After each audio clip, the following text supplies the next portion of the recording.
Hi, what we're going to look at today is a soldering iron from Fnirsi. Now, this one is not just any soldering iron. It's a cordless one and the model number is HS-03. Before I continue, I wanted to say thank you to those who have joined the channel. I really appreciate your support. And if you want to support this channel financially, please consider becoming a member. On this channel, I have reviewed close to a dozen soldering irons by now. This is probably the first truly portable one. I did review a Miniware TS1C soldering station a while back, and that one also has a cordless iron. But the main difference is that the TS1C is powered by a supercapacitor, so the cordless soldering time is actually quite limited. The HS-03 is powered by a lithium-ion battery, and since it's only rated for 10 watts, it should be able to last about an hour, I think, which is quite sufficient for most of the repair work. Now, because it's only 10 watts, it is only intended for light soldering job. I will provide a product link in the video description below for those who are interested. The Fnirsi HS-03 comes in this semi-rigid carrying case. And by the way, there is a product box. Let me show you.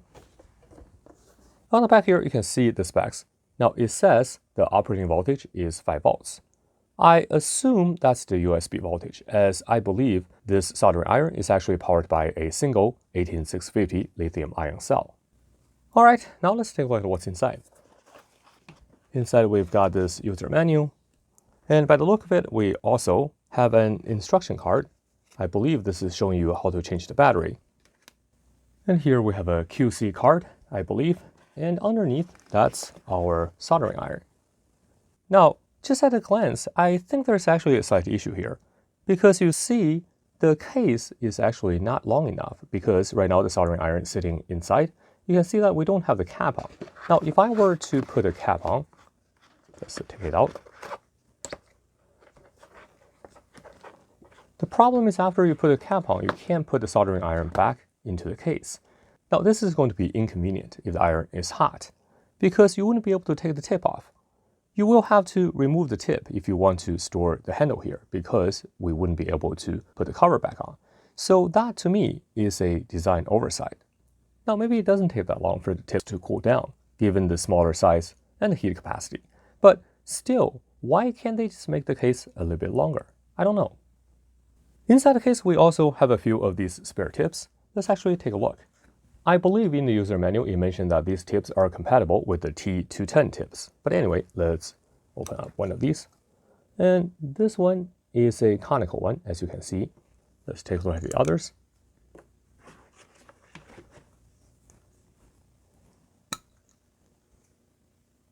This one has a bent conical tip. Now, these tips are not my favorite. I prefer beveled or chiseled ones. Now, the third one is actually in the bottom compartment. Let's open it up. This tip is a knife-style tip, which is suitable for larger surface. But considering the soldering iron itself is only rated for 10 watts, the type of work it can do is actually quite limited. Inside the box, you also get this screwdriver, which is going to be useful if you need to change the battery, which we'll take a look momentarily. And also, you get a USB cable for charging and firmware upgrade. The iron itself feels very nice in your hand. Now, it is a little bit thicker than your typical iron, and that's because it has a battery and the circuitry inside. The case is aluminum, and here we have this rubberized grip. Actually, the case may not be aluminum because the cap is magnetically attached. You can see here. I have to say though, it doesn't feel like it's very securely attached. It would be nice if you can actually just twist it on. All right, I actually just assumed it was using an 18650 cell. Let's actually open it up and confirm that. So let me try to open the battery cover here.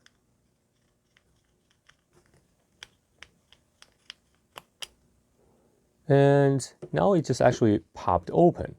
I'm glad the tip is actually magnetic on the screwdriver, because otherwise I would have lost the screw as the top popped open.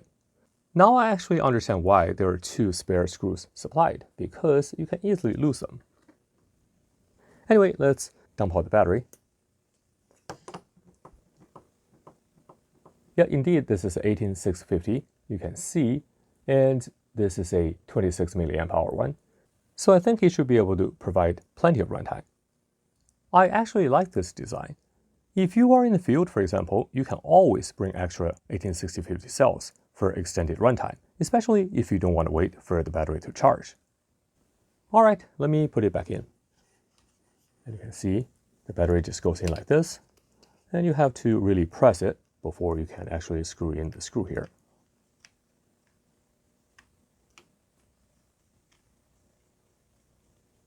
All right, let me put in a tip and power it on. The tip I'm going to use is this knife-styled one. And all you need to do is just push it in. I think that's good. And let's power it on. Actually, let me remove the screen protector here.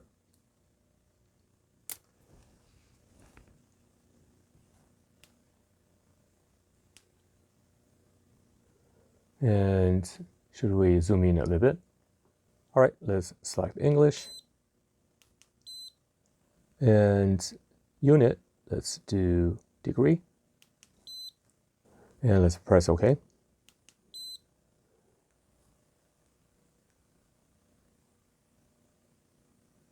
So you can see it started heating up. I'm not sure why it's going to 450, because the set temperature you can see here is at 250. So now that's very interesting, because it first overshot all the way up to 450 and now it's coming back down. Perhaps that's just how the firmware works. But you can see that actually the temperature is not really that stable. So I'm actually not sure what is going on here. It seems it's jumping all over the place. But to change the temperature, you have two ways to do that. One is using the up and down arrow here, or left and right arrow. So you can see if I press this, it's 260, 270, 280, so on and so forth. Another way to change the temperature is actually using these presets. So you can actually twist the knob up here. And that's 300. 400, 350 rather, 400, 450. So let's actually take a look if I set it to maximum.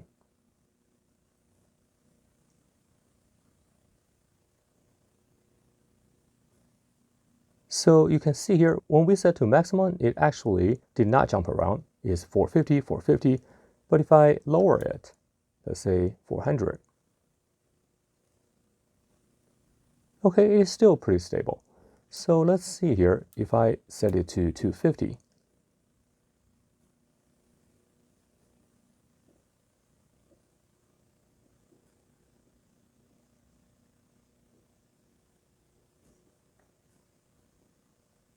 So now it's actually not jumping around. I'm not actually sure what happened initially. So let's just do that again.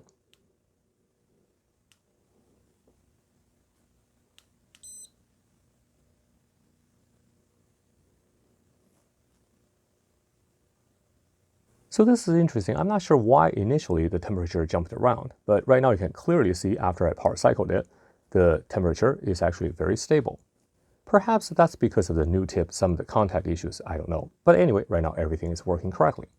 Of course, there are a bunch of parameters you can play with, and to get to the menu, you just need to double click the OK button.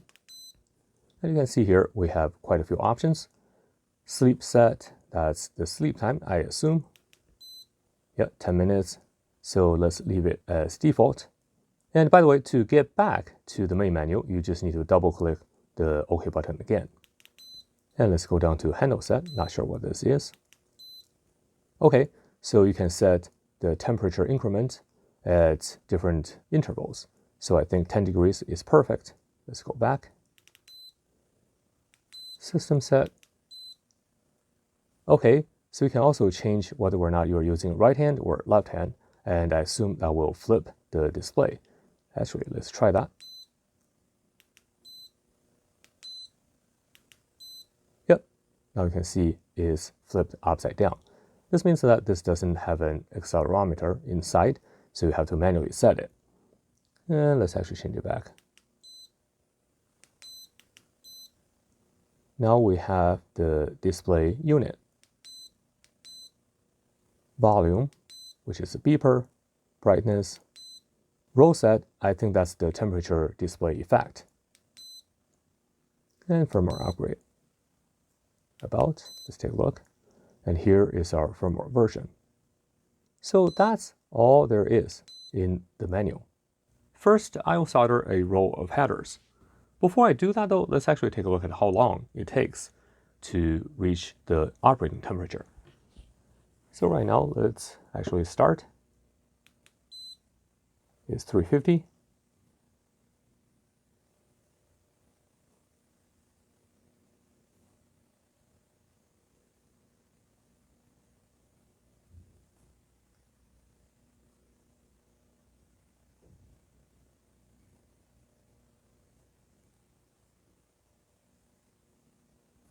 It took approximately 20 seconds to reach 350.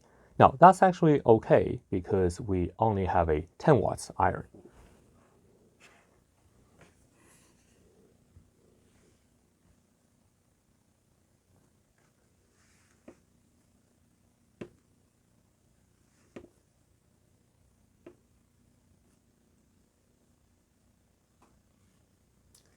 Maybe let me zoom in a little bit more.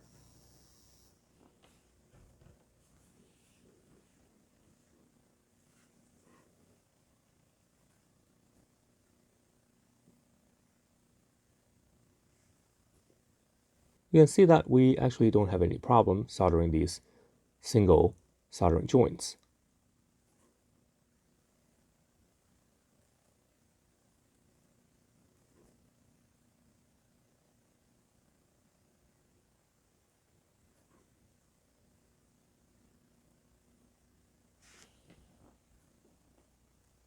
And you can see that no problem at all.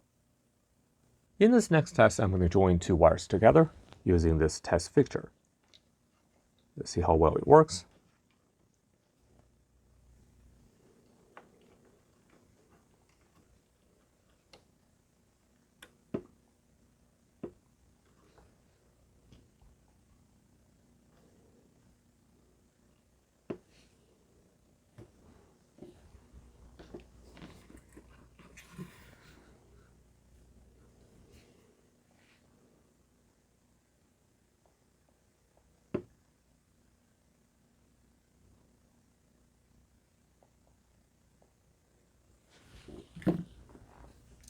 And you can see that the fixture actually worked pretty well. Of course, the soldering iron did its job as well. This wire fixture actually worked surprisingly well. Now, if you are interested, I will leave a link in the description below. I actually got it from AliExpress. All right, the last test I want to do is to see whether or not we can actually work on any of the thicker traces. Realizing that this is only a 10 watts iron, so we do need to set our expectations. So let's see here. Yeah, you can see, although it doesn't melt the solder right away, but you can see we are able to, at least using the residual heat. Of course, you can see that the iron temperature dropped, but while it was hot, we were able to melt, at least partially, the solder on this soldering pad. This is actually a relatively large one. Oh, I realized you couldn't see the soldering iron temperature here, so let's try again. So for example, if I were to try to melt this solder, and you can see the temperature dropped, but we're able to sort of melt the solder here. Now, I suppose if I turn the temperature all the way up to 450, let's do that.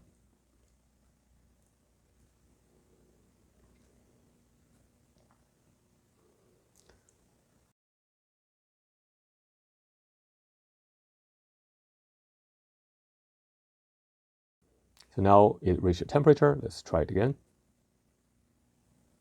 So essentially what we're doing here, you can see it did melt the solder, is essentially using the heat capacity of the soldering tip to do the job. Of course, that's not really ideal, but in a pinch, you can still use this iron to handle some of these tough soldering jobs.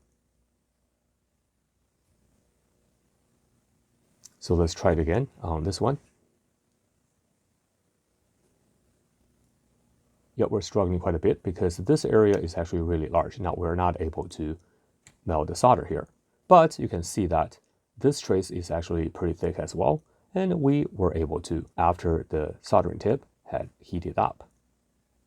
And by the way, one of my favorite features is probably this preset knob up here. You can see you can easily cycle through different temperatures that you would like to set. As I just demonstrated, the Fnirsi HS-03 actually worked pretty well. If you are looking for a portable solution for light soldering work, you won't be disappointed. I just wish the case is actually a little bit longer, so that you can put the soldering iron in when it's hot with the cap on. Alright, that's all I wanted to cover in this review. If you liked the video, please give it a big thumbs up and don't forget to subscribe to this channel for more videos like this in the future. If you want to further support my work, please consider joining the channel and becoming a member. Your support makes videos like this possible. Thanks for watching, and I will see you next time.